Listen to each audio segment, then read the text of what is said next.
പ്രമുഖ ഗാന്ധിയനും ലാളിത്യ ജീവിതത്തിന്റെ പ്രതീകവുമായ വലിയപുരയ്ക്കൽ കൃഷ്ണനെ നാടിന്റെ അന്ത്യാഞ്ജലി.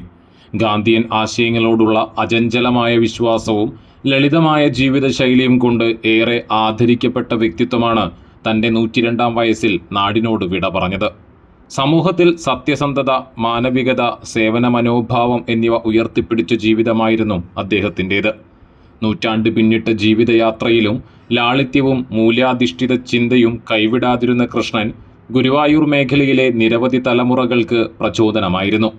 പൊതുപ്രവർത്തനത്തിലും സാമൂഹിക ഇടപെടലുകളിലും സജീവ സാന്നിധ്യമായിരുന്ന അദ്ദേഹം ഗാന്ധിയൻ ജീവിത രീതിയിലൂടെ സമൂഹത്തിന് ഒരു മാതൃകയായി മാറുകയായിരുന്നു. പ്രായാധിക്യത്തെ തുടർന്നുണ്ടായ അസ്വസ്ഥതകളെ തുടർന്ന് ചികിത്സയിലിരിക്കെയായിരുന്നു അന്ത്യം. നിര്യാണ വാർത്ത അറിഞ്ഞതോടെ ബന്ധുക്കളും സുഹൃത്തുക്കളും പ്രദേശവാസികളും സാമൂഹിക സാംസ്കാരിക രംഗത്തെ പ്രമുഖരും വീട്ടിലെത്തി അന്തിമോപചാരം അർപ്പിച്ചു. അമ്മുക്കുട്ടിയാണ് ഭാര്യ. മുരളീധരൻ, ജയരാജൻ, അജിതകുമാരി, ലളിത എന്നിവർ മക്കളാണ്. സുഷ, ഗിരിജ, പരേതനായ ചന്ദ്രൻ, അതുലൻ എന്നിവരാണ് മരുമക്കൾ.